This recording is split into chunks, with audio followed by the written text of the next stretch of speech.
Hey guys, good evening.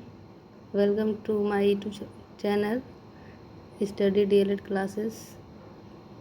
I hope आप सभी अच्छे होंगे। आपका एग्ज़ाम है गाइस, 1 हफ्ते बचे हैं, बस 1 वीक। तो DLED फर्स्ट सेमेस्टर का तो आज मैंने मैराथन 2 लिया है। इसमें आपका सारा सिलेबस बाल विकास का कंप्लीट हो जाएगा। और बाल विकास आपके होते हैं गाइस 50 नंबर के।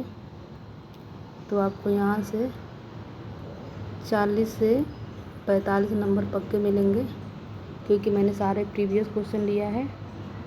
और ये मैराथन आपका सेकंड है, ठीक है। फर्स्ट वाला ज़रूर देखिएगा आप, और वहाँ से उसको लेने के बाद आपके सारे 50 नंबर आपको वहाँ से मिल जाएंगे, ठीक है। ये आपका भाग 2 है मैराथन का, बाल विकास का DLED फर्स्ट सेमेस्टर।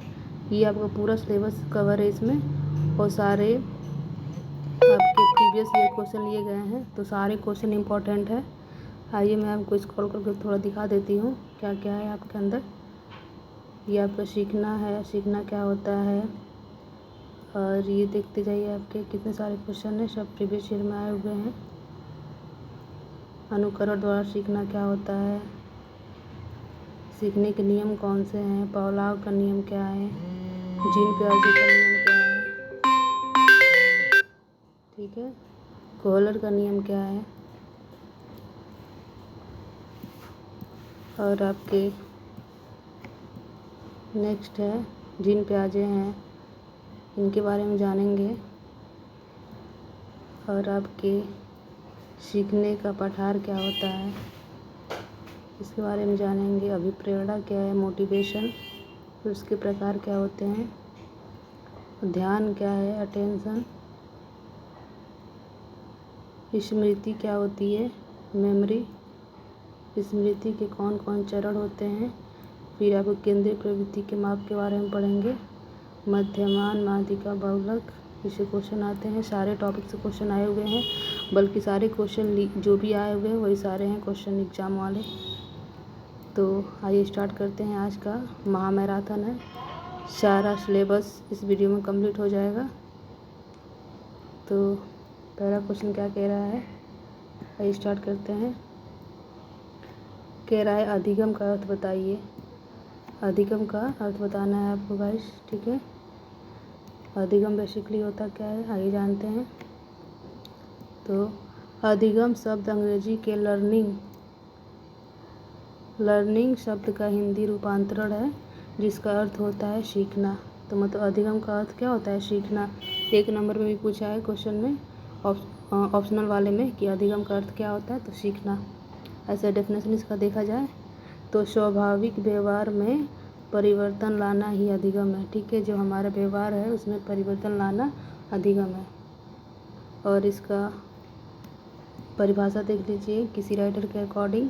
गाइस हमने बताया था कि अगर आपको फुल मार्क्स ऑब्टेन करने किसी भी टॉपिक से, तो आपको किसी भी नोट्स का वो परिभाषा लिख रहे हो तो किसी भी राइटर के अनुसार अवश्य लिखिए, आपको एग्जाम में फुल मार्क्स देगा यहाँ से। तो हम जाइए जान लेते हैं अधिगम गेट्स के अनुसार और अन्य के अनुसार क्या कहते हैं। तो सीखना अनुभव तथा प्रशिक्षण द्वारा व्यवहार में परिवर्तन है। इनका कहना है कि जो सीखना होता है वो हमारा व्यवहार में परिवर्तन होता है। और व्यवहार में परिवर्तन कैसे होता है, हमारे अनुभव से होता है और हमारा प्रशिक्षण से होता है, ठीक है। नेक्स्ट क्वेश्चन नंबर दूसरा क्या कह रहा है, देखते हैं। कह रहा है सीखने में परिपक्वता का योगदान बताइए। मतलब परिपक्वता के बारे में बताइए आप, ये सीखने में कैसी हमारी हेल्प करता है, मेनली ये कह रहा है। तो आइए जानते हैं सीखने में परिपक्वता क्या है। तो पहले जानेंगे परिपक्वता, सीखना और परिपक्वता।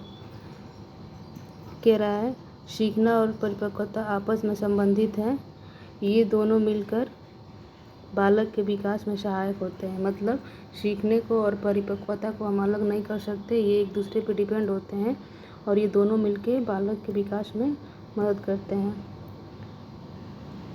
ठीक है। कह रहे परिपक्वता बच्चों में उम्र के साथ आती है। जो बच्चा जितना परिपक्व होता है उतना ही आसानी से सीखता है। परिपक्वता मतलब मैच्योरिटी बच्चे में एज के साथ आती जाती है और ये 18 तक पूरी तरह से आ जाती है। ठीक है, 18 उम्र तक। परिभाषा देख लीजिए परिपक्वता का आप यहाँ से किसी राइटर के अकॉर्डिंग है आपका काल्पनिक क्या कहते हैं, ये कह रहे हैं परिपक्वता और सीखना अलग क्रियाएं नहीं हैं, वरन एक दूसरे पर निर्भर तथा संबंध होती हैं। ये आपको क्वेश्चन में यही पूछा था कि परिपक्वता और सीखना में क्या संबंध है। तो ये परिपक्वता और सीखना एक दूसरे से अलग नहीं होती हैं गाइस, ये एक दूसरे पर डिपेंड होती हैं। जितना हम परिपक्व होंगे उतना हम अच्छे से सीख सकेंगे। ठीक है, तो ये हो गया काल्पनिक के अनुसार। नेक्स्ट क्वेश्चन है आपका क्वेश्चन नंबर 3 कह रहा है मानसिक थकान से आप क्या समझते हैं। तो मानसिक थकान मेनली पूछा है क्या होता है, आइए जानते हैं। तो मानसिक थकान क्या होता है।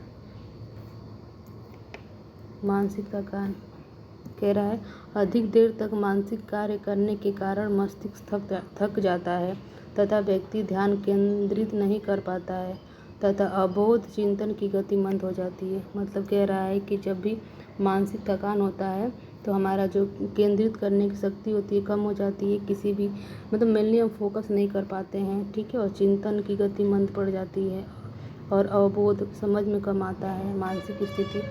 मानसिक थकान जब हमको होता है तो, और मानसिक थकान कैसे होता है, हम जब देर तक मानसिक कार्य करते हैं तो मानसिक थकान होता है। नेक्स्ट क्वेश्चन नंबर आपका है 5 क्या कह रहा है। कह रहा है गिलफोर्ड ने बुद्धि का त्रिआयामी सिद्धांत के अंतर्गत किन बीमारियों को मानसिक योग्यताओं में वर्गीकृत किया है। मतलब कहने का मतलब है कि बुद्धि के त्रिआयामी सिद्धांत में गिलफोर्ड ने क्या बताया है, किन चीज़ों को बताया है, किन बीमारियों को बताया है। तो पहली बात क्वेश्चन तो यही पूछ लेता है गाइस कि बुद्धि का त्रिआयामी सिद्धांत किसने दिया था। तो बुद्धि का त्रिआयामी सिद्धांत आपके दिया था गिलफोर्ड ने। ठीक है, तो ये ऑप्शनल में क्वेश्चन पूछा हुआ है कि बुद्धि का त्रिआयामी सिद्धांत किसने दिया था। तो गिलफोर्ड ने दिया था। और इस सिद्धांत में इन्होंने क्या बताया था, इस सिद्धांत में इन्होंने कितने बीमारियों के बारे में बताया था, 3। पहला विषय वस्तु, दूसरा संक्रिया और तीसरा उत्पाद। ठीक है, तो याद रखिएगा 3 चीज़ों के बारे में बताया था, विषय वस्तु, संक्रिया और उत्पाद। नेक्स्ट क्वेश्चन नंबर 6 क्या कह रहा है। क्वेश्चन नंबर 6 कह रहा है युग के द्वारा सामाजिक अंतःक्रिया के आधार पर व्यक्तित्व का वर्गीकरण कितने भागों में किया गया है। ये मेनली पूछा है व्यक्तित्व कितने प्रकार के होते हैं, लेकिन किसके अकॉर्डिंग पूछा है, आपके युग के अकॉर्डिंग। युग ने कितने प्रकार बताए हैं व्यक्तित्व के। तो ये है आपका युग द्वारा व्यक्तित्व का वर्गीकरण। इन्होंने 3 भाग बताए हैं व्यक्तित्व के, या व्यक्तित्व के 3 टाइप बताए हैं। पहला आपका अंतर्मुखी, दूसरा बहिर्मुखी, तीसरा आपका उभयमुखी। तो मैंने तीनों को प्रीवियस जो वीडियो डाला है, ठीक है, बाल विकास का, उसमें तीनों का जिक्र किया है, आप वहाँ देख सकते हैं वीडियो में।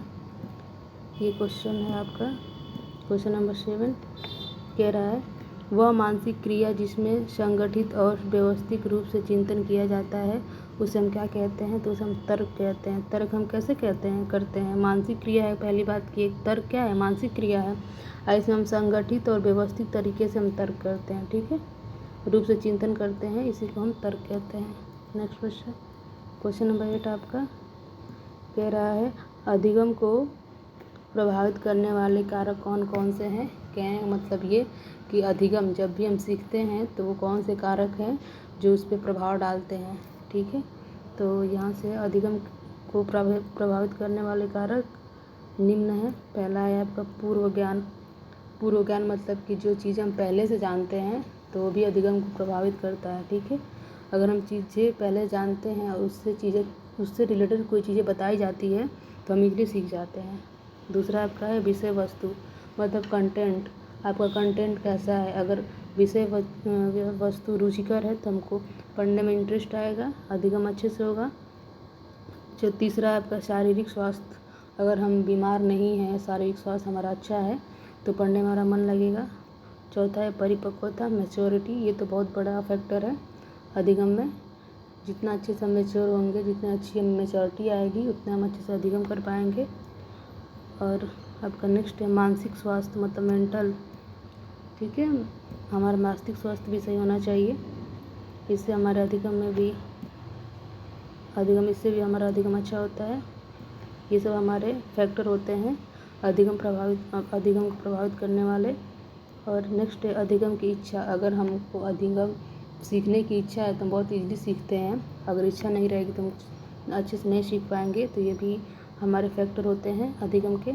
नेक्स्ट अभिप्रेरणा मतलब मोटिवेशन। तो मोटिवेशन भी क्या होता है, एक फैक्टर होता है अधिगम का। अगर हम मोटिवेट होते हैं तो अंदर से मोटिवेट होते हैं, सेल्फ मोटिवेट होते हैं तो और भी ज़्यादा प्रोग्रेस होता है। और दूसरा कोई अगर मोटिवेट करता है तब भी हम प्रोग्रेस करते हैं, लेकिन स्वयं जो सेल्फ मोटिवेशन होता है बहुत स्ट्रांग होता है, उससे हम बहुत कुछ भी अचीवमेंट कर सकते हैं।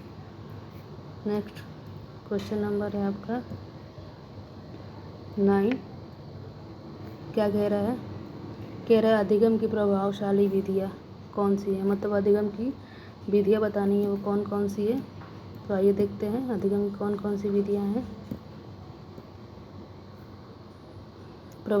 अधिगम की प्रभावशाली विधियाँ निम्न है, मतलब अधिगम हम किस किस मेथड से कर सकते हैं। पहला है करके सीखना, ठीक है, लर्निंग बाय डूइंग, हम किसी काम को करेंगे उसके बाद सीख जाते हैं करते करते, ये भी अधिगम सीखने का विधि है। दूसरा है अनुकरण द्वारा सीखना। अनुकरण द्वारा सीखना मतलब इमिटेशन को इंग्लिश में अनुकरण कहते हैं। किसी को हम फॉलो करके सीखते हैं, ठीक है, टीचर्स बताता है उनको फॉलो करते हैं और सीखते जाते हैं। नेक्स्ट है निरीक्षण करके सीखना। निरीक्षण करके सीखना मतलब देख कर सीखना, ठीक है, देख कर सीखना खुद से। नेक्स्ट है आपका परीक्षण करना, एक्सपेरिमेंट करके सीखना, जैसे कि साइंस वगैरह में हम एक्सपेरिमेंट करते हैं ना, परीक्षण करते हैं तब सीखते हैं। नेक्स्ट है प्रयत्न एवं त्रुटि द्वारा सीखना। हम क्या करते हैं, गलतियाँ करते रहते हैं, लेकिन हम उसको बार बार करते एक बार सही कर लेते हैं और इससे हम क्या कर लेते हैं, सीख जाते हैं। जैसे मैथ का क्वेश्चन सॉल्व करना है तो हम पहली बार मैथ सीखा तो गलती करते हैं, लेकिन जितनी बार उसको रिपीट करते हैं हम उसको सीख जाते हैं। जैसे साइकिल चलाना सीखना, आपका मोटरसाइकिल चलाना सीखना, ये सब आपके प्रयत्न एवं त्रुटि का सिद्धांत पे ही कार्य करता है। और प्रयत्न एवं त्रुटि का सिद्धांत किसने बताया था, थॉर्नडाइक ने बताया था। ये भी क्वेश्चन पूछा हुआ है, प्रयत्न एवं त्रुटि का सिद्धांत किसने दिया था। ये सीखने का सारा सिद्धांत है, प्रयत्न एवं त्रुटि का सिद्धांत दिया गया था थॉर्नडाइक द्वारा। नेक्स्ट आपका है सूझ के द्वारा सीखना। सूझ मतलब कि अपने दिमाग से अंतर्दृष्टि से सीखना, और सूझ द्वारा सीखना ये आपका कोहलर ने दिया था, ठीक है, कोहलर द्वारा दिया गया था। ये भी क्वेश्चन पूछा गया है, सूझ से सीखना किसके द्वारा दिया गया है, तो कोहलर द्वारा। नेक्स्ट है आपका एक और सामान्यीकरण द्वारा सीखना। सामान्यीकरण का मतलब होता है कि जैसे कि दो वस्तुएं अगर एक समान से होती है तो हम कंपैरिजन करके क्या करते हैं, हम सीखते हैं चीज़ों को। नेक्स्ट क्वेश्चन है क्वेश्चन नंबर 10 आपका। कह रहा है क्वेश्चन नंबर 10, अनुकरण द्वारा सीखने में से आपका क्या तात्पर्य है। वही सीखने की विधि है आपकी अनुकरण, अभी मैंने ऊपर बताया है अनुकरण द्वारा सीखना क्या होता है। अनुकरण को इंग्लिश में कहते हैं इमिटेशन, ठीक है, तो अनुकरण द्वारा सीखना ये देखते क्या होता है।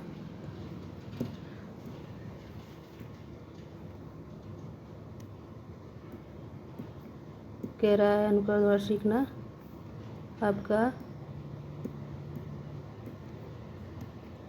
अनुकरण द्वारा सीखना जब बालक किसी को देखकर सीखता है तो उसे अनुकरण द्वारा सीखना कहते हैं, जैसे शिक्षक को देखकर बालक सीखता है, ठीक है।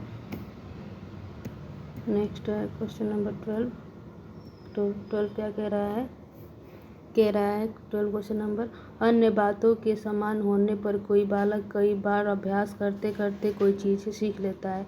देखिए यहाँ अभ्यास की बोला है क्वेश्चन में, अभ्यास करते करते सीखता है वो।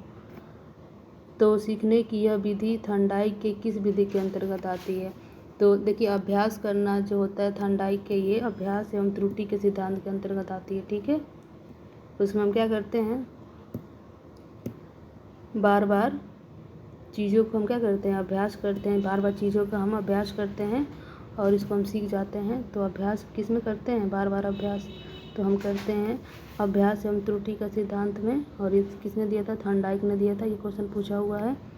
ठीक है, इसमें क्या करते हैं, इस सिद्धांत में बालक बार बार अभ्यास करके चीज़ों को सीख लेता है। नेक्स्ट क्वेश्चन नंबर आपका है 13 नंबर, कह रहा है सीखने के तत्परता के नियम से आप क्या समझते हैं। तो सीखने का तत्परता का नियम, ये भी थंडाइक का ही नियम है। थंडाइक ने सीखने के मुख्य 3 नियम बताए हैं। पहला तो त्रुटि एवं भूल का सिद्धांत, वो सिद्धांत था सीखने का सिद्धांत। ये सीखने के मुख्य नियम थंडाइक द्वारा बताए गए हैं, जिसमें से आपके मुख्य नियम 3 हैं।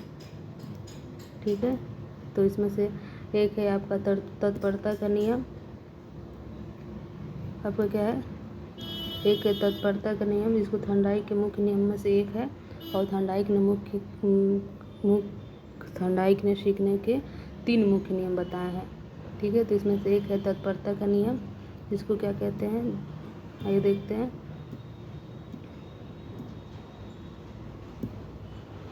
कह रहा है सीखने का तत्परता का नियम, यह थंडाइक के सीखने के 3 मुख्य नियमों में से एक है। बालक जिन कार्यों को करने या सीखने के लिए तत्पर है तो उसे वह जल्दी सीख लेता है। यही आपका तत्परता का नियम है। जैसे कि कोई भी बच्चा है, जो चीज़ करना चाहता है, अगर आप उसको करने दीजिए तो वो उसे जल्दी सीख लेता है, उस कार्य को करने में वो तत्पर है। यही आपका तत्परता का नियम कहता है। ठीक है,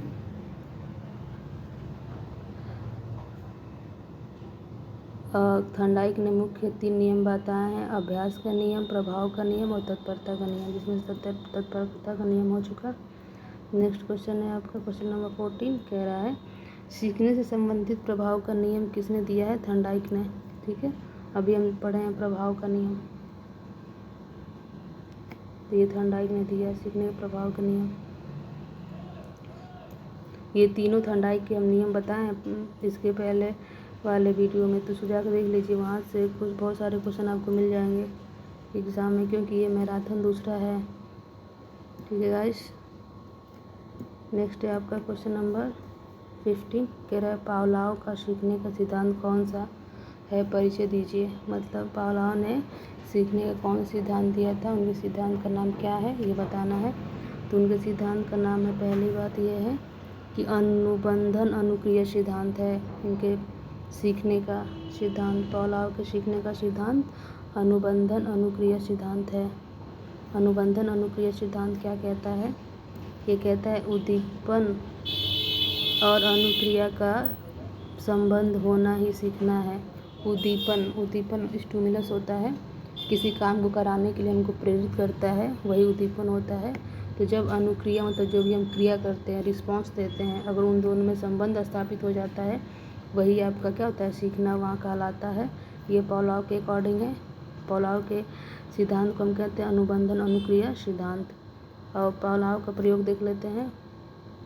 पावलोव ने प्रयोग किया था, तो यही क्वेश्चन पूछता है पावलोव ने किस जानवर पर प्रयोग किया था। तो पावलोव ने कुत्ते पर प्रयोग किया था। ठीक है, और उन्होंने क्या किया था, देखिए पावलोव ने कुत्ते को लिया तथा उसके निश्चित समय पर भोजन दिया। ठीक है, देने के साथ साथ पावलोव ने घंटी भी बजाई। जैसे पावलोव ने कुत्ते को लिया और उसको क्या किया, भोजन दिया, और वो जब भी भोजन दिया उसने घंटी बजाया। ठीक है, और ये बजाई, इससे कुत्ते के मुख से लार टपकता था। जब भी वो भोजन देते थे, भोजन देने के बाद घंटी बजाते थे, तो कुत्ते के मुँह से लार टपकने लगता था, जो कि स्वाभाविक अनुक्रिया थी। स्वाभाविक मतलब कि नेचुरल चीज़ है, अगर आप कुत्ते को भोजन देंगे तो लार निकलेगा ही, तो इसलिए इसको हम स्वाभाविक उद्दीपन कहते हैं, अनुक्रिया कहते हैं।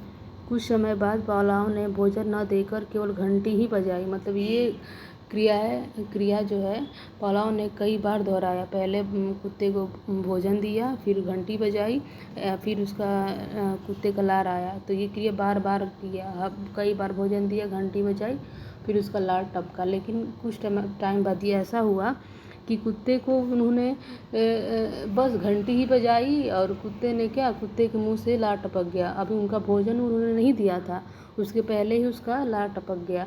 तो ये बता रहा था कि कुत्ता अब समझ गया था कि घंटी बज चुकी है, इसका मतलब क्या है, हमको भोजन मिलेगा। तो यहाँ कुत्ते ने क्या किया है, उद्दीपन के साथ अनुक्रिया का संबंध स्थापित कर लिया है। वो मतलब घंटी बजने के बाद ही क्रिया करने लग रहा है। क्रिया उसका क्या था, लार टपकना। तो ये आपका वहाँ उस कुत्ते ने सीख लिया है कि घंटी बजेगी तो क्या, उसे भोजन मिलेगा। तो एक बार और रिपीट कर देती हूँ। पालाओं ने कुत्ता लिया तथा उसके निश्चित समय पर भोजन दिया। भोजन देने के साथ पालाओं ने घंटी बजाई। इससे कुत्ते के मुख से लार टपकता था, जो स्वाभाविक अनुक्रिया थी। लेकिन कुछ समय बाद पालाओं ने भोजन न देकर केवल घंटी ही बजाई, तब भी कुत्ते के मुख से लार टपकने लगा, जो अस्वाभाविक अनुक्रिया था। अस्वाभाविक अनुक्रिया इसलिए था कि हमने भोजन नहीं दिया है, मात्र घंटी से ही उसके मुंह से लार निकलने लगा। तो ये उसकी अस्वाभाविक क्रिया थी। ठीक है, इस प्रकार कुत्ते ने सीख लिया था कि घंटी बजाने पर उसे क्या कर रहे, उसे भोजन मिलेगा। तो यहाँ पर आपका भोजन क्या था, भोजन आपका था उद्दीपक, स्वाभाविक उद्दीपक। स्वाभाविक मतलब सही का उद्दीपक था वो, उसको हम स्वाभाविक उद्दीपक कहते हैं। ठीक है, उद्दीपक मतलब स्टिमुलस, जो हमारे अनुक्रिया को बढ़ा देता है, वो भोजन देखकर प्रेरित हो जाता था। ठीक है, नेक्स्ट क्वेश्चन है क्वेश्चन नंबर 16। क्या कह रहा है, जीन पियाजे द्वारा प्रतिपादित बालक के संज्ञानात्मक विकास से संबंधित तीसरी अवस्था कौन सी है। तो जीन पियाजे ने भी ये आपका संज्ञानात्मक विकास की 4 अवस्थाएं बताई हैं। उसमें से कह रहा है कि तीसरा वाला कौन सा है, तो तीसरा वाले को हम कहते हैं मूर्त संक्रियात्मक अवस्था। जीन पियाजे ने संज्ञानात्मक विकास से 4 अवस्थाएं बताई थी। पहला था आपका संक्रियात्मक अवस्था, दूसरा पूर्व संक्रियात्मक अवस्था, तीसरा मूर्त संक्रियात्मक अवस्था और चौथा अमूर्त संक्रियात्मक अवस्था। इन सभी के बारे में मैंने पिछले वीडियो में जिक्र किया है, आप देख लीजिएगा वहाँ से। क्वेश्चन नंबर आपका है 17। कह रहा है कोहलर के अंतर्दृष्टि सिद्धांत से आप क्या समझते हैं। तो कोहलर ने भी एक सिद्धांत दिया था, जिसको हम उनके सिद्धांत को नाम को जानते हैं अंतर्दृष्टि का सिद्धांत। तो ये भी क्वेश्चन पूछा हुआ है ऑप्शनल में कि अंतर्दृष्टि का सिद्धांत किसने दिया था, तो कोहलर ने दिया था। उनके अन्य नाम और भी है कोहलर सिद्धांत का, इसको हम सूझ या अंतर्दृष्टि से भी सीखना कहते हैं, और इसको अदर नेम जानते हैं गेस्टाल्ट का सिद्धांत। ठीक है, तो ये 3 नाम है इसके, अंतर्दृष्टि का सिद्धांत, गेस्टाल्ट का सिद्धांत और सूझ का सिद्धांत। सूझ मतलब होता है अपने सूझबूझ दिमाग से सीखना। ठीक है, तो ये कहते हैं कि जो बच्चा होता है सूझ से सीखता है, अपने दिमाग से सीखता है। ठीक है, ये क्वेश्चन पूछा गया है कि कोहलर का प्रयोग कोहलर ने किस पे प्रयोग किया था, तो कोहलर ने आपका वनमानुष पे किया था। ठीक है, जिसका नाम क्या था, सुल्तान। तो कोहलर ने किस चीज़ पे प्रयोग किया था, अपना वनमानुष पे किया था, जिसका नाम था सुल्तान। उस वनमानुष का क्या नाम था, सुल्तान। ठीक है, और वनमानुष मतलब क्या होता है, चिंपैंजी। ठीक है, चिंपैंजी भी आ जाता है, तो बता देंगे सुल्तान नाम था चिंपैंजी का, चिंपैंजी। नेक्स्ट प्रयोग इनका देखते हैं कोहलर का, इन्होंने कैसे प्रयोग किया आइए जानते हैं। प्रयोग इनका देखते हैं कि क्या कहते हैं।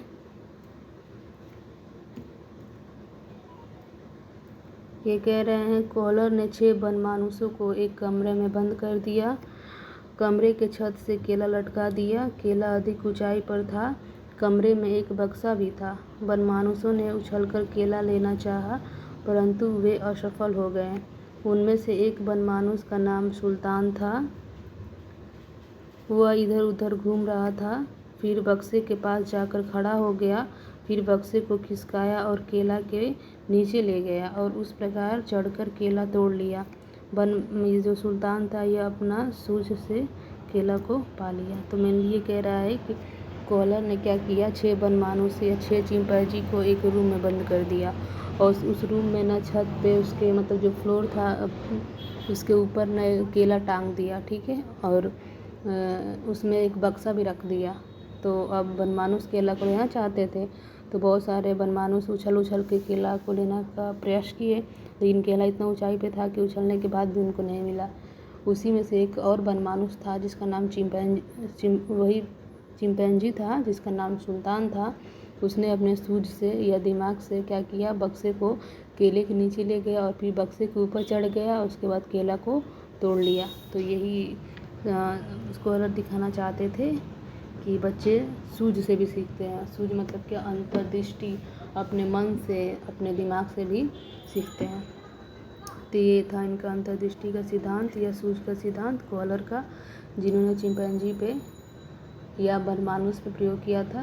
बनमानुष या चिंपैंजी का नाम था सुल्तान।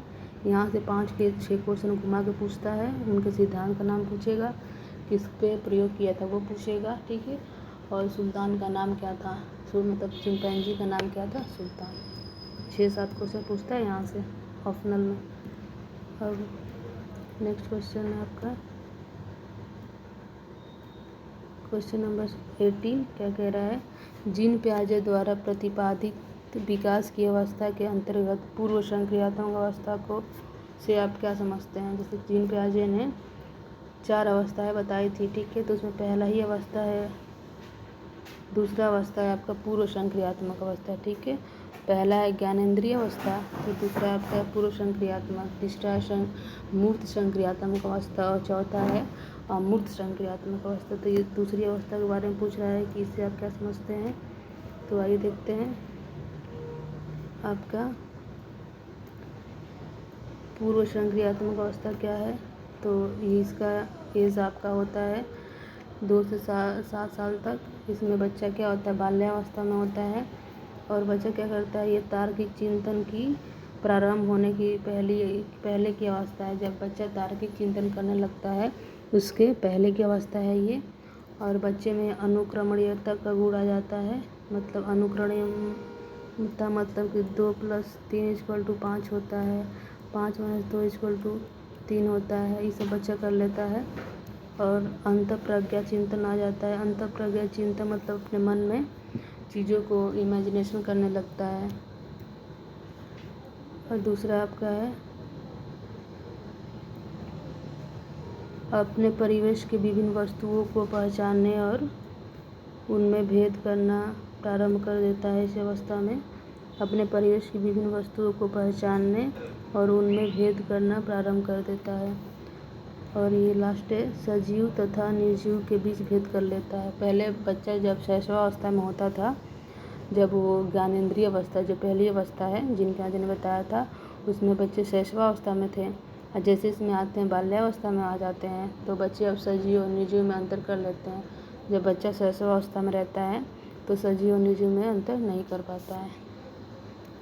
नेक्स्ट क्वेश्चन नंबर आपका 19 कह रहा है, जीन पियाजे ने बालक के संज्ञानात्मक विकास के अंतर्गत अनुकूलन क्रिया का विभाजन किन 2 उपक्रियाओं में किया है। मतलब अनुकूलन के बारे में पहले बताया है आपके जीन पियाजे ने, तो ये पूछ रहा है कि जो अनुकूलन के बारे में जीन पियाजे ने बताया है, अनुकूलन को कितने भागों में बांटा है।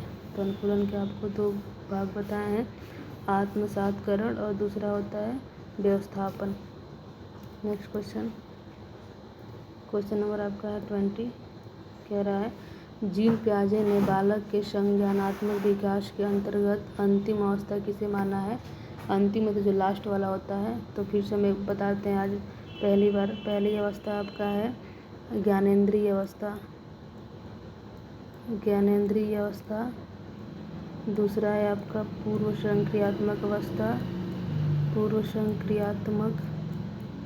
अवस्था। आपका तीसरा है मूर्त अवस्था और चौथा है आपका अमूर्त अवस्था। अमूर्त को हम कहते हैं औपचारिक भी कहते हैं, ठीक है, औपचारिक। तो ये आपका चौथा था। तो ये पूछा है लास्ट वाला कौन सा है अवस्था जीन पियाजे का। तो जीन पियाजे ने लास्ट अवस्था को बताया है अमूर्त या औपचारिक अवस्था। तीसरी अवस्था भी यहाँ बता दी गई है आपकी मूर्त संख्यात्मक अवस्था। तो जिन प्याजे की सारी चारों अवस्थाओं में किसी का नाम पूछ लेता है, फिर 2 नंबर में आपको पूछ लेगा चारों अवस्थाओं का नाम लिखिए। तो इससे भी 5-6 क्वेश्चन निकलते हैं, ठीक है। तो देख लीजिएगा एक टॉपिक से आपको कितने सारे क्वेश्चन मिल रहे हैं। इसमें आपके MCQ भी हैं, शॉर्ट टाइप क्वेश्चन भी है और वेरी शॉर्ट टाइप क्वेश्चन भी है, सारे मैंने इंक्लूड किया है इसमें। क्वेश्चन नंबर है 21 आपका, कह रहा है सीखने के किस सिद्धांत के अंतर्गत व्यक्ति संपूर्ण परिस्थिति के प्रत्यक्षीकरण के आधार पर सीखता है। तो गेस्टाल्ट, ठीक है। गेस्टाल्ट देखिए गाइस, जो मैंने कोहलर का सिद्धांत बताया था उसका अन्य नाम गेस्टाल्ट भी है। कोहलर ने जिस सिद्धांत, कोहलर का सिद्धांत है ये, ठीक है। तो इसमें जो प्राणी होता है कैसे सीखता है, संपूर्ण परिस्थिति को नज़र में रख कर सीखता है, ठीक है। संपूर्ण परिस्थिति को देखेगा फिर सूझ के अकॉर्डिंग सीखता है। इसको हम गेस्टाल्ट सिद्धांत भी कहते हैं, सूझ के सिद्धांत को, जिसे कोहलर ने दिया था। क्वेश्चन नंबर 22 है आपका, कह रहा है कोहलर ने अपने सीखने के सिद्धांत का प्रतिपादन किसके ऊपर किया था। तो बताया है, मतलब प्रयोग किस पे किया था, सुल्तान ने। तो ये आपको चिंपैंजी पे किया था, ये बनमानुस कहते हैं, इसका नाम क्या था, सुल्तान था। ये आपका ऑप्शनल में आया था क्वेश्चन। क्वेश्चन नंबर आपका 23 है, कह रहा है सीखने में पठार से आप क्या समझते हैं। सीखने का पठार क्या है मेनली, तो आइए जानते हैं सीखने का पठार क्या है। सीखने का पठार, जब बालक की सीखने की गति कुछ समय के बाद रुक जाती है, उसमें समय के साथ कोई परिवर्तन नहीं होता है, तो इस स्थिति को सीखने का पठार कहते हैं। जैसे मान लीजिए कोई बच्चा सीखता है, ठीक है, तो स्टार्टिंग में तो उसका अधिगम होता है, कुछ ना कुछ सीखता रहता है, लेकिन कुछ समय के बाद ऐसा आता है कि बच्चा समय के साथ कुछ सीख ही नहीं पा रहा है, वो वहीं पर रुक गया है जाके। तो जहाँ रुक जाता है उसे हम सीखने का पठार कहते हैं, ठीक है। जैसे मीनिंग है इसका, मतलब इसका मीनिंग, एग्जैक्ट मीनिंग क्या है पठार का, तो आपको एग्जैक्ट मीनिंग पठार का देख लीजिए कि किसी स्थान विशेष पर स्वतः ही बना हुआ चौरस भाग होता है। इसका मीनिंग मतलब कि इसमें कोई चेंज नहीं होते हैं। यहाँ मैंने गाइस दिखाया आपको फिगर के माध्यम से सीखने का पठार। जैसे कि ये आपका स्टार्टिंग है, बच्चा ये आपका स्टार्टिंग में है, जो बच्चा कुछ नहीं आता, फिर वो सीखना स्टार्ट करता है, तो इसका ग्राफ बढ़ता है। अब कुछ टाइम के बाद ये बढ़ नहीं रहा है, ऐसे समतल हो गया है, तो ये आपको सीखने का पठार वो दिखाता है, ठीक है। और कुछ टाइम के बाद उसको नीचे चला जाता है ऐसे, तो ये आपका सीखने का पठार को दिखाता है कि ये जो चीज़ें हैं यहाँ बच्चे में कोई चेंज नहीं हो रहा है, ये सीखने का पठार है। क्वेश्चन नंबर 24 कह रहा है सीखने के पठार के क्या कारण है, मतलब मेनली कह रहा है कि वो कौन सा कारण है जिसमें बच्चे में सीखने का पठार आ जाता है। तो उसमें बहुत सारे रीजन्स होते हैं, जानते कौन कौन से रीजन होते हैं सीखने के पठार में। तो पहला है आपका मानसिक अस्थिरता, जैसे मानसिक जो मेंटल हमारा चीज़ें हैं वो स्थिर नहीं रह पाती हैं, तभी हम सीखने का पठार होता है। दूसरा होता है रुचि का ना होना, अगर हम इंटरेस्ट नहीं लेंगे तो चीज़ें हमें बोरिंग लगने लगती है और फिर हम सीख नहीं पाते हैं, और जब नहीं सीखेंगे तो वहाँ सीखने का पठार हो जाएगा, हमारा अधिगम रुक जाएगा। तीसरा है आपका विषय वस्तु की प्रकृति, हमारा कंटेंट कैसा है, मतलब जो भी हम पढ़ा रहे हैं क्या बच्चों के एज के अकॉर्डिंग है कि नहीं है, कहीं बोरियत तो नहीं कर रहा है उनका विषय वस्तु। अगर बोरिंग है तो बच्चे नहीं पढ़ेंगे, कहीं ज़्यादा टफ तो नहीं है विषय वस्तु, इसी पे डिपेंड करता है। फिर है लास्ट वाला आपका विचारों का टकराव, ठीक है। अगर उनके विचारों में क्या होती है, उनके जो भी कंटेंट होते हैं उनके विचारों से मैच नहीं करते हैं, तो बच्चे उनको पढ़ना नहीं चाहते हैं। तो ये सारे रीजन्स थे आपके सीखने के पठार के। नेक्स्ट क्वेश्चन है आपका, क्वेश्चन नंबर आपका है 25, कह रहा है सीखने की मात्रा तथा समय के परस्पर संबंध को रेखांकित करने पर जो वक्र प्राप्त होता है उसे हम क्या कहते हैं। तो सीखने का वक्र कहते हैं, ठीक है। सीखने का वक्र क्या है, जो आपका समय के साथ सीखना होता है, जो हमारा सीखना होता है वो समय के साथ ग्राफ पर रिप्रेजेंट कर देते हैं। वो आपको वक्र बताता है, सीखने का वक्र। जैसे कि ये आपका यहाँ पे हम ना टाइम को बताते हैं, ठीक है। जैसे जैसे ये आपका हमारा सीखने को बताता है इधर का, तो ऐसे हम जाते हैं तो टाइम के साथ सीखना हमारा चलता रहता है। तो सीखना, अगर हम टाइम के साथ जो ग्राफ बनाते हैं उसी को हम वक्र कहते हैं। नेक्स्ट क्वेश्चन नंबर है आपका 26। कह रहा है अभिप्रेरणा से आप क्या समझते हैं तथा अभिप्रेरणा के प्रकार बताइए। अभिप्रेरणा क्या है? तो मेन पूछ रहा है अभिप्रेरणा किसे कहते हैं और अभिप्रेरणा के प्रकार क्या होते हैं। तो आइए जानते हैं। अभिप्रेरणा मतलब मोटिवेशन। तो अभिप्रेरणा अंग्रेजी रूपांतरण मोटिवेशन शब्द की उत्पत्ति लैटिन भाषा के मोटम से हुई है। मतलब जो इंग्लिश वर्ड है मोटिवेशन, वो आपका लैटिन भाषा के मोटम से हुआ है, ठीक है। ये तो आपका मीनिंग हो गया अभिप्रेरणा का। अब कह रहा है प्रेरणा व्यक्ति में उद्देश्य या लक्ष्य को प्राप्त करने में मार्गदर्शन करता है। किसी को मोटिवेशन करते हैं तो वो क्या करता है, अपने लक्ष्य को प्राप्त करता है, वो मोटिवेट हो जाता है, ठीक है। परिभाषा है आपका गुड के अकॉर्डिंग मोटिवेशन का। ये क्या कहते हैं, ये कहते हैं प्रेरणा कार्य को प्रारंभ करने, जारी रखने तथा नियमित करने की प्रक्रिया है। मतलब आप किसी को प्रेरणा देते हो तो वो अपने काम को जारी रखता है, उसमें इंटरेस्ट लेता है और वो नियमित रूप से करता है उसको। अब आपका अभिप्रेरणा के प्रकार देखते हैं कौन कौन से हैं। जैसे कि दैहिक अभिप्रेरणा मतलब कि हम अपने बॉडी से रिलेटेड चीज़ें, जैसे खाना खाना है तो खाने के लिए हम मोटिवेट होते हैं किसी काम को करने के लिए, ठीक है, क्योंकि हमें भोजन चाहिए होता है। दूसरा है व्यक्तिगत अभिप्रेरणा, हमको सेल्फ मोटिवेट हो जाते हैं, जो हमको चीज़ें पसंद होती हैं वो करने के लिए। और सामाजिक अभिप्रेरणा, कुछ अभिप्रेरणा मोटिवेशन हमको समाज से भी मिलता है, और सामाजिक अभिप्रेरणा हो गया। बाह्य अभिप्रेरणा मतलब जो सेल्फ ना हो, कोई दूसरे से हमें मोटिवेशन मिलता है, हमारे पेरेंट्स हो गए, समाज हो गया, वो बाह्य अभिप्रेरणा। और आंतरिक अभिप्रेरणा मतलब जो सेल्फ मोटिवेट होते हैं, अंदर से जब मोटिवेट होते हैं तो आपको आंतरिक अभिप्रेरणा होती है। और सबसे अच्छी यही अभिप्रेरणा मानी जाती है, आंतरिक अभिप्रेरणा। जब बच्चा सेल्फ मोटिवेटेड होगा तो बहुत आगे जाएगा और अधिगम बहुत उसका अच्छा होगा। क्वेश्चन है 27। कह रहा है बालक में पाए जाने वाले जन्मजात अभिप्रेरक का नाम बताइए।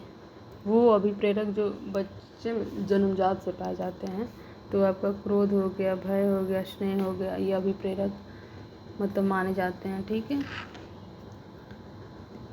नेक्स्ट क्वेश्चन है आपका 28। क्या वे प्रेरक जिन्हें व्यक्ति अपने प्रयासों से प्राप्त करता है कहलाता है। तो अपने तो प्रयासों से मतलब कि वो आंतरिक अभिप्रेरक बताए हैं आपको, तो व्यक्तिगत अभिप्रेरक हो जाएगा जो व्यक्ति स्वयं से प्राप्त करता है। क्वेश्चन नंबर 29 है वह शक्ति जिसके कारण व्यक्ति अपने कार्य को करने या न करने के लिए बाध्य हो जाता है, वो क्या कहलाता है। तो अभिप्रेरक कहलाता है। अगर हम किसी को मोटिवेट कर देते हैं तो वो अपने क्रिया को, अपने कार्य को करने में तत्पर हो जाता है, ठीक है। तो अभिप्रेरणा क्या करता है, यह व्यक्ति को अपने कार्य करने में मदद करता है। क्वेश्चन नंबर आपका है 30। कह रहा है अवधान या ध्यान से आप क्या समझते हैं। मतलब अवधान को हम ध्यान कहते हैं, इसको हम कहते हैं अटेंशन भी, ठीक है। तो आपका अटेंशन क्या होता है, अटेंशन का मतलब होता है अवधान या ध्यान, ठीक है। नहीं जानते हैं ध्यान क्या होता है। ध्यान या अवधान, इसको इंग्लिश में अटेंशन कहते हैं। जब चेतना का किसी वस्तु पर केंद्रित होना, ठीक है, किसी वस्तु पर हम केंद्रित हो जाते हैं, ध्यान देते हैं तो ध्यान कहलाता है। बिना ध्यान दिए अधिगम का संभव होना नहीं है, ठीक है। मतलब अटेंशन मतलब ध्यान देना, ठीक है। किसी विषय वस्तु पर जब हम ध्यान देने लगते हैं तो उसमें इंटरेस्ट आता है, जब इंटरेस्ट आता है तो हमारा अधिगम प्रभावशाली होता है। परिभाषा है आपके डम्बल के अनुसार। डम्बल क्या कहते हैं, ध्यान को कैसे बताते हैं ये कहते हैं अकॉर्डिंग टू डम्बल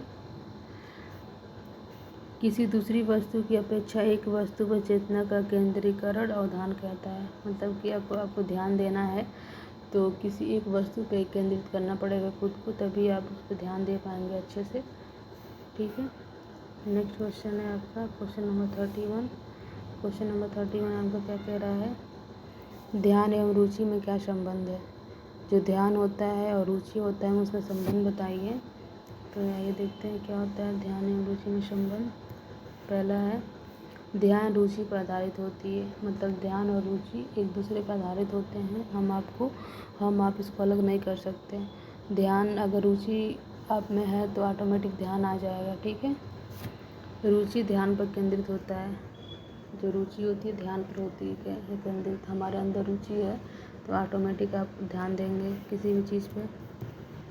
और आपका तीसरा है रुचि तथा ध्यान एक ही सिक्के के दो पहलू है। मतलब रुचि को और हम ध्यान को अलग नहीं कर सकते। ठीक है, ये एक सिक्के के दो पहलू हैं।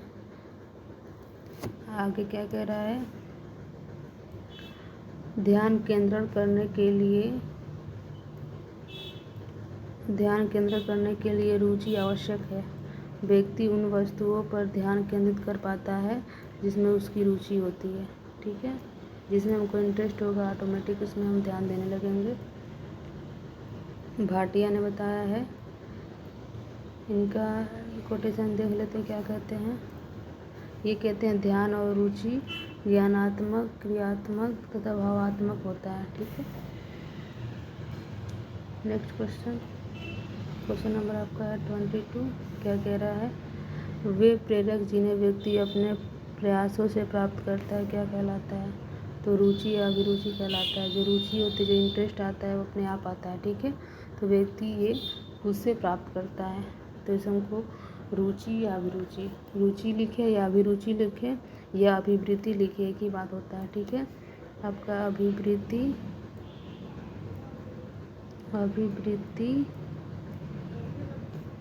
बराबर होता है अभिरुचि या रुचि, एक ही वर्ड है। ठीक है,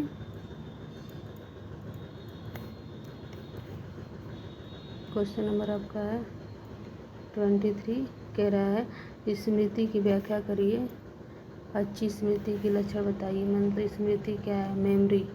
ठीक है, जानते हैं मेमोरी क्या होती है। तो स्मृति किसी पूर्व ज्ञान या अनुभव को स्मरण करना स्मृति कहलाता है। स्मृति अधिगम में सहायक होता है। मतलब कि किसी भी हम ज्ञान को या पूर्व अनुभव को याद रखते हैं उसे स्मृति कहते हैं। और स्मृति जब रहेगी तो हमारा अधिगम में सहायक होगा। इसका हम डेफिनेशन देख लेते हैं। स्मृति का रायबर्न के अकॉर्डिंग क्या कह रहे हैं, अपने अनुभव को संचित करने तथा उन्हें पुनः चेतना में लाने की शक्ति स्मृति कहलाती है। मतलब कि अपने अनुभव को हम संचित कर लेते हैं और अपने चेतना में रखते हैं और स्मृति में यूज़ करते हैं उसको। नेक्स्ट क्वेश्चन कह रहा है इसमें कि अच्छे स्मृति के लक्षण क्या है। क्वेश्चन में पूछा था अच्छे स्मृति का लक्षण क्या होता है। तो वो सक्रिय स्मृति जो हमेशा एक्टिव रहते हैं। दूसरा अस्थायी स्मृति हो, स्मृति जो अस्थायी हो, ये अच्छे लक्षण हैं स्मृति के। तार्किक हो, स्मृति शुद्ध हो। मतलब कि आप गलत चीज़ों को ना याद कर ले, गलत चीज़ों को ना आप स्मृति में ले ले। आपको शुद्ध स्मृति के अच्छे लक्षण हैं। और व्यवस्थित हो, ठीक है, सुव्यवस्थित हो, क्रम में हो। क्वेश्चन नंबर आपका है 32। कह रहा है स्मृति के अंतर्गत होने वाली 4 प्रक्रिया बताइए। तो जब भी हम स्मृति मतलब कि या स्मृति तो याद करते हैं तो क्या क्या करते हैं। सबसे पहले तो हम सीखते हैं जिस चीज़ को याद करना है, फिर इसको धारण करते हैं, उसके बाद पुनः स्मरण करते हैं, फिर पहचान लेते हैं। ठीक है, तो स्मृति के चरण हैं कि हम स्मृति कैसे करते हैं। सबसे पहले सीखते हैं, उसके बाद धारण करते हैं, उसके बाद पुनः स्मरण करते हैं, उसके बाद पहचान लेते हैं। क्वेश्चन नंबर 35 है। क्या कह रहा है, केंद्रीय प्रवृत्ति के माप कौन कौन सी होती है, बहुत बार पूछा गया है गाइस। केंद्रीय प्रवृत्ति के माप, तो केंद्रीय प्रवृत्ति के माप कह रहा है आपका कौन कौन सी होती है, तो केंद्रीय प्रवृत्ति के माप 3 होता है, ठीक है। केंद्रीय प्रवृत्ति के माप कितने होते हैं, 3 होते हैं। पहला है आपका मध्यमान, दूसरा है मध्यांक, तीसरा है बहुलक। मध्यमान मतलब मीन, मध्यांक मतलब मीडियम, बहुलक मतलब मोड। इसको जान लेते हैं, इससे क्वेश्चन आता है और आया हुआ क्वेश्चन है। कह रहा है मध्यमान क्या है, पहला तो मध्यमान क्या होता है, मध्यमान वह मूल्य है जो संकलमाला के सभी पदों के योग को उसके पदों की संख्या से भाग देते हैं, उसे हम मध्यमान कहते हैं, ठीक है। तो मध्यमान का फार्मूला ये है गाइस, मध्यमान बराबर पदों की संख्या बटे में पदों का योग बटे में पदों की संख्या, ये आपकी होती है मध्यमान। नेक्स्ट है क्वेश्चन नंबर 37। कह रहा है माध्यिका को मध्यमान ही कहते हैं, इसको मीडियन कहते हैं। कह रहा है मीडियन क्या होता है, तो मीडियन जानते हैं, मध्यांक वह मध्य बिंदु है जिसके ऊपर ठीक आधे अंक तथा जिसके नीचे ठीक आधे अंक होते हैं, मतलब बीच वाला वैल्यू होता है मध्यांक। मध्यांक निकालने का फार्मूला, अगर हमारे पास n संख्याएं दी गई हैं और वो संख्या आपका विषम है, जो विषम संख्या जैसे कि 3, 5, 7, 9 जो 2 से ना कटे वो संख्याएं हैं, तो उसका हम ये फार्मूला यूज करते हैं मध्यांक निकालने का। जब संख्या विषम है तो होता है आपका n+1 बटे में 2 वा पद, ठीक है। इसको सॉल्व निकाल देते हैं, और जब पदों की संख्या आपका वो विषम न हो, सम हो, पदों की संख्या क्या हो, सम हो, तब हम ये वाला फार्मूला यूज करते हैं गाइस। आपका होता है n+1 बटे में 2 वा पद प्लस n बटे में 2 + 1 वा पद और बटे में 2, ठीक है। यदि क्या हो आपका, यदि n आपका सम हो, तो ये माध्यिका निकालने का फार्मूला होता है। नेक्स्ट आपका लास्ट क्वेश्चन है। लास्ट क्वेश्चन आपका कह रहा है बहुलक, तो बहुलक किसे कहते हैं, जिसकी आवृत्ति सर्वाधिक बार होती है उसे हम बहुलक कहते हैं। जैसे एग्जांपल के तौर पर हम समझा देते हैं आपको, मान लीजिए दे दिया है 2, 3, 4, 2, 8, 9, 2, तो इसमें सर्वाधिक बार कौन सा नंबर आया, देखिए 2 यहाँ भी है, यहाँ भी है, यहाँ भी 3 बार आया है, 3 आपको बस 1 ही बार आया है, 4 1 ही बार है, 8 1 ही बार, 9 1 ही बार, तो सबसे अधिक बार क्या है 2, तो 2 आपकी क्या हो जाएगी, बहुलक हो जाएगा, ठीक है। अब पूछता है आपका क्वेश्चन में कि बहुलक माध्यिका और माध्य में संबंध बताइए, तो ये आपका संबंध होता है बहुलक इक्वल टू होता है 3 माध्यिका माने 2 माध्य, तो आपको होता है बहुलक बराबर होता है 3 माध्यिका, मतलब माध्यिका में 3 से गुणा कर दीजिए और -2 माध्य में 2 से गुणा करके घटा दीजिए, ये आपका होता है बहुलक माध्यिका और माध्य में संबंध। क्वेश्चन पूछा हुआ है गाइस, ठीक है। तो ये था आपका आज का क्वेश्चन, मैराथन क्लास था। इसके पहले जो मैंने वीडियो अपलोड किया है उसको भी देख लीजिएगा, वो मैराथन फर्स्ट है, और ये और वो वीडियो देखने के बाद सारे क्वेश्चन आपके सॉल्व हो जाएंगे एग्जाम में। ये आपका मैराथन क्लास रहा आज का, और ये था आपका मैराथन क्लास बाल विकास का। और बाल विकास में आपको कितने नंबर क्वेश्चन आते हैं, 50 नंबर के क्वेश्चन आते हैं, जिसमें से 10 MCQ होते हैं, बाकी शॉर्ट और वेरी शॉर्ट टाइप्स क्वेश्चन होते हैं। और मैं कुछ आपको टिप्स देना चाहती हूँ गाइस, कि जब भी आप पेपर लिखें क्वेश्चन, तो आपको याद रखिए कि जब भी किसी का परिभाषा आप लिखें तो किसी भी राइटर के अनुसार एक अवश्य लिखें। आप ट्रिकली याद कर लीजिए किसी न किसी टॉपिक से, एक एक राइटर का, उसके बाद आप लिख दीजिएगा। ऐसे आपको फुल में फुल मार्क्स मिलते हैं, ठीक है, और आपको अच्छे नंबर गेन होंगे। ठीक है गाइस, अगर आप चैनल पर नए हैं तो हमारे चैनल को सब्सक्राइब कर लीजिए, लाइक कर लीजिए, और बस अगर आपके अंदर कोई और क्वेरी है तो कमेंट बॉक्स में अवश्य बताएं, और आपको कैसा वीडियो लगा ये भी बताएं। Okay, thank you.